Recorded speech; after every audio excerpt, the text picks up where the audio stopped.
Semangat pagi ibu-ibu. Pagi, pagi, pagi. Oke, terima kasih. Biar semangat, makanya saya mulai dengan kata-kata semangat pagi. Ya, pada materi ini kan yang tadi kan bapaknya sudah memberikan materi tentang contoh-contoh penelantaran, terus ibu-ibu dikasih PR untuk mencatat apa saja contoh-contoh penelantaran yang ada di pikiran ibu. Monggo bisa disebutkan contoh-contohnya mulai dari mana dulu? Bisa lihat dulu. Contoh yang apa, Bu? Contoh penelantaran terhadap anak itu apa saja? Oh, tidak diberi makan, Bu. Ya. Tidak diberi makan sehat. Ya, benar. Terus sakit tidak dipedulikan, Bu. Nah, itu benar. Seharusnya kan kalau sakit harus dibawa ke paling tidak puskesmas. Ya, paling tidak puskesmas. Oke. Bu Ayu. Contohnya tidak boleh sekolah, Terus tidak dapat kasih sayang. nah itu Perlu kasih sayang. Nah dari itu ibu. namanya harus kan kasih sayang antara orang tua terhadap anak itu penting. Kemudian Bu Airus, contohnya apa lagi Bu? Contohnya tinggal sendiri, Bu. Terus sering diajukan. Pernah Pak pernah Bu mengajukan anak? Belum punya. Belum punya. Oh iya sih. Komponennya lansia, begitu saya lagi menunggu ya. Ya, siapa tahu saudaranya ibu bisa dijodohkan sama Oh iya. Pak Airus. Oke, Bu Renata contohnya penelantaran Tidak anak. dibawa ke posyandu misalnya tempat tinggal tidak layak. Nah itu kalau nggak layak otomatis kan tumbuh kembang anak kan sulit ya Bu ya. Kemudian yang terakhir Bu Wida. Tidak pernah mendengar pendapat anak, Acuh. terus didiamkan selalu. Ibu pernah Bu? Jangan sampai bu. Iya ya. Pasti tetap mendengar itu ya pendapat anak ya. Iya. Oke. Monggo silakan ibu-ibu dibuka buku buku pintarnya halaman 36. Membaca, Bu. Ya. Nggak saya terangkan kan tadi kan ibu-ibu kan sudah menjelaskan apa tuh contoh-contoh di benak ibu tuh apa saja penelantaran anak. Nah ini kita bahas bareng-bareng contoh-contohnya tuh apa saja gitu ya. Ini kan sama. Oh iya, Bu. Sama kan yang dibaca sama di buku pintar sama kan ya. Ya. Ini ada contoh-contoh penelantaran anak.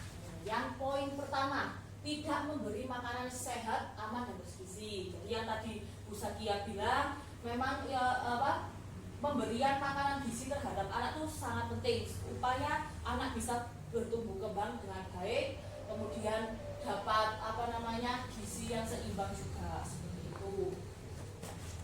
Contoh yang kedua adalah tidak diberikan tempat tinggal dan pakaian yang layak. Ya, jadi yang Bu Renata sampaikan sudah benar. Jadi wajib itu anak-anak itu wajib mendapatkan kan di undang-undang juga sama ya, di undang-undang dasar 1945 tentang penelantaran anak pasal 34 itu kan ada.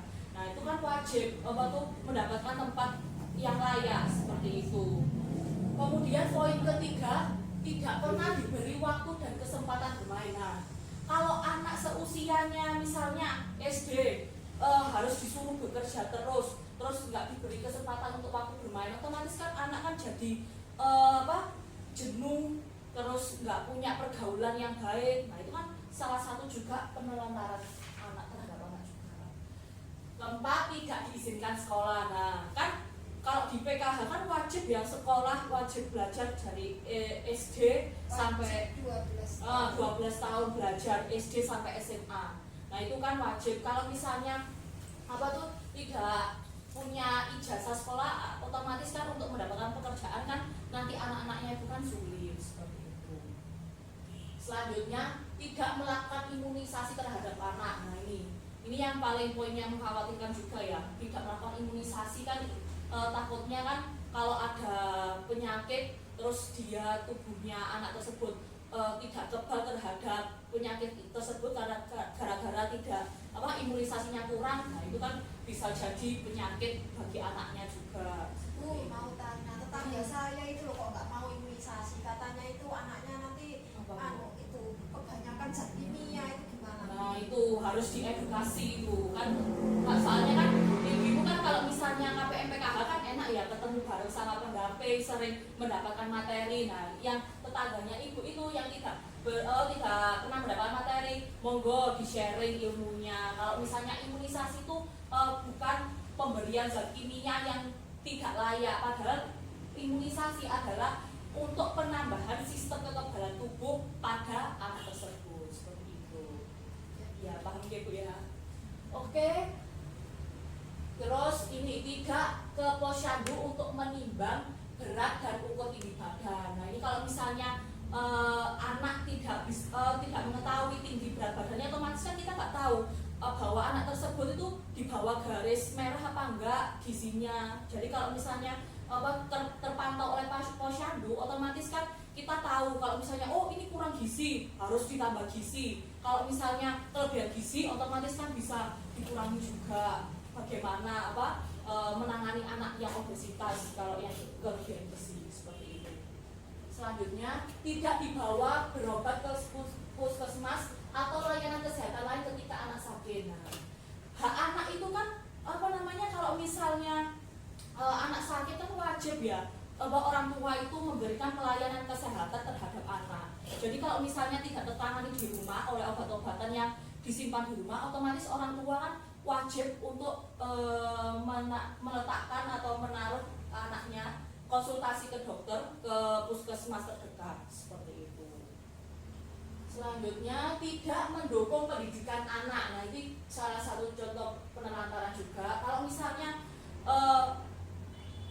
orang tuanya tidak mendukung pendidikan anak, misalnya udah kamu sekolah dapat ijazah SMP cukup, nah itu sesuatu yang salah. Karena kalau misalnya SMP sekarang tuh loh mau kerja jadi apa, mau semuanya disuruh jualan kan nggak bisa Bu. Jadi kan otomatis kan punya ijazah yang lebih tinggi kan lebih baik gitu.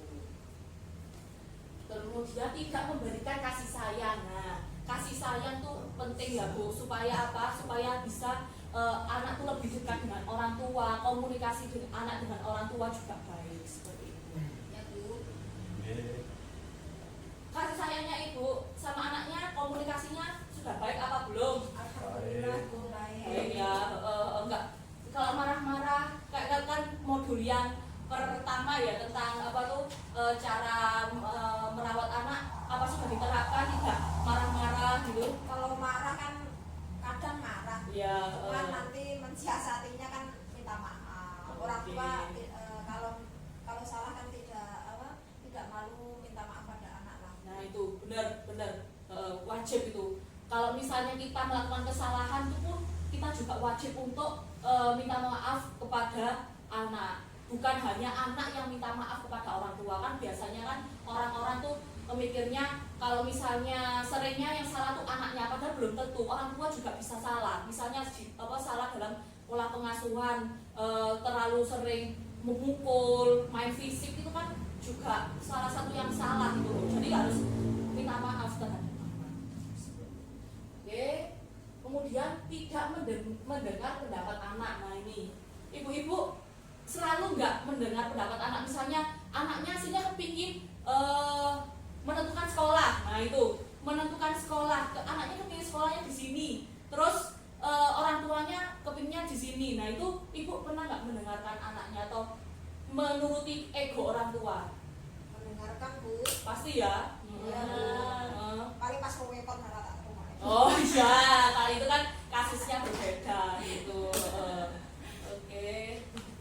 Terus memberikan kesempatan beribadah, tidak memberikan kesempatan beribadah. Nah ini, kalau misalnya waktunya beribadah, ya otomatis kan orang tua ya wajib, bahkan orang tua wajib mencontohkan kan ya. Kalau misalnya kepingin anaknya tumbuh menjadi anak yang soleh dan soleha, otomatis kan orang tuanya juga wajib mencontohkan untuk beribadah yang baik dan benar itu seperti apa. Ini bagi yang muslim ya, mungkin ya nanti beragama Nasrani mencontohkan pergi ke gereja dan sebagainya, seperti itu. Oke. Tidak mengenalkan nilai-nilai baik dan buruk. Nah ini, kalau misalnya orang tua tidak mengenalkan nilai-nilai buruk dan baik, misalnya perbuatan terpuji dan tercela, otomatis anak itu tidak bisa membedakan mana hal yang baik dan mana hal yang buruk. Karena kalau misalnya anak tidak mendapatkan pendidikan seperti itu, otomatis anak itu misalnya pendidikan di rumah oke, anaknya baik-baik saja, maksudnya jadi anak yang baik. Kita kan nggak tahu di lingkungan sekolahnya bagaimana. Barangkali di lingkungan sekolahnya mereka menjadi nauzubillah misalnya menjadi pembuli. Nah itu kan kita kan nggak mau. Jadi kalau misalnya kita sudah mencontohkan perbuatan baik dan tercela, itu bagaimana kan anak bisa tumbuh kembang dengan baik seperti itu. Selanjutnya, tidak mengajarkan untuk menghargai dan orang atau berhubungan dengan orang lain. Nah, menghargai orang lain itu memang kadang sulit, karena mendengarkan pendapat orang lain, pendapat orang banyak itu kan nggak selalu kita tuh seide, seia, sekata. Nah, anak itu wajib diajarkan untuk menghargai apapun pendapat orang lain saat mereka di lingkungan masyarakat bermusyawarah ataupun di lingkungan sekolahnya. Nah itu kalau misalnya anak belajar menghargai, otomatis hal sekecil apapun itu anak pasti mau menghargai seperti itu. Oke, ya. Terus ditinggal sendiri. Nah ini salah satu penelantaran anak. Jadi ditinggal sendiri ini artinya anak itu dibiarkan di rumah sendiri tanpa ada sepengetahuan orang tua seperti itu. Didiamkan dalam kurun waktu tertentu. Nah ini ibu-ibu kalau misalnya marahan sama anak-anaknya, misalnya anaknya melakukan kesalahan, pernah nggak mendiamkan anak dalam waktu berhari-hari? Nggak pernah ya. Ya Bu Ayu gimana? Kalau misalnya marah sama anak gitu, diem-dieman atau gimana, atau ada yang mengalahi untuk minta maaf atau gimana? Kayak story atau kayak status. Waduh, viral ya Bu ya. Oh, bisa aja Ibu itu ya. Tidak ngobrol Bu. Iya pasti ya. Diajak ngobrol, kadang-kadang diselidiki. Loh jangan, Kekerasan itu itu nggak beda, boleh. udah main fisik itu. Tapi nggak sakit ya. Oh, paling nggak Jadi gitu kamu. Oke. Bu ngantuk. Ya. Apa mau tepuk Iya. semangat dulu ya? Iya. Tepuk semangat dulu ya. Memang materinya hari ini banyak, soalnya kan tentang penelantaran anak otomatis kan poin-poinnya banyak. Oke. Saya awali ya. Tepuk semangat. Semangat. Semangat. Sudah nggak ngantuk? Ya Bu, Ya, sudah paling ya. tidak nggak ngantuk lagi. Oke, terima kasih. Kita lanjutkan lagi materinya. Kemudian tidak dipedulikan nih, poin terakhir, tidak dipedulikan ini benar-benar orang tua itu tidak peduli sama sekali dengan aktivitas anaknya itu seperti itu. Oke, ibu-ibu dilihat halaman 37 di situ buku pintarnya.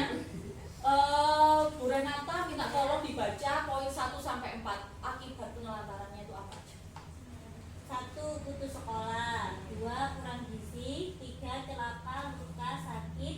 4. Digigit binatang, kalajengking, kecoa, ular atau anjing dan lain-lain. Nah itu putus sekolah tadi kan termasuk salah satu penelantaran anak ya. Jadi otomatis kalau misalnya anak tidak diberikan pendidikan, otomatis anak putus sekolah dan tidak punya ijazah seperti itu. Digigit binatang itu kalau misalnya ditelantarkan kan banyak ya pemberitaan anak ditelantarkan dengan akibatnya anak digigit binatang ular, ada anjing seperti itu.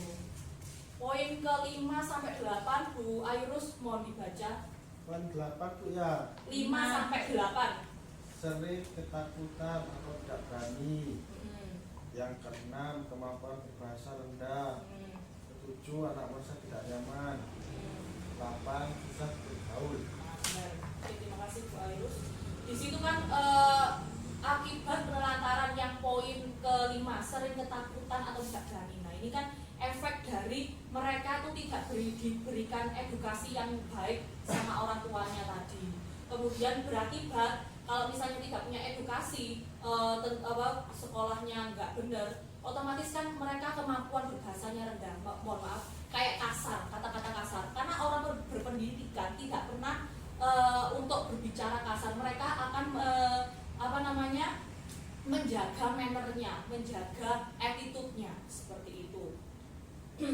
Nah, itu yang paling krusial lagi, yang paling penting, susah bergaul. Jadi kalau misalnya anak tidak diberikan kasih sayang orang tua, terus tidak diberikan waktu untuk bermain bersama teman-teman sebayanya, otomatis anak itu jadi susah bergaul, seperti itu.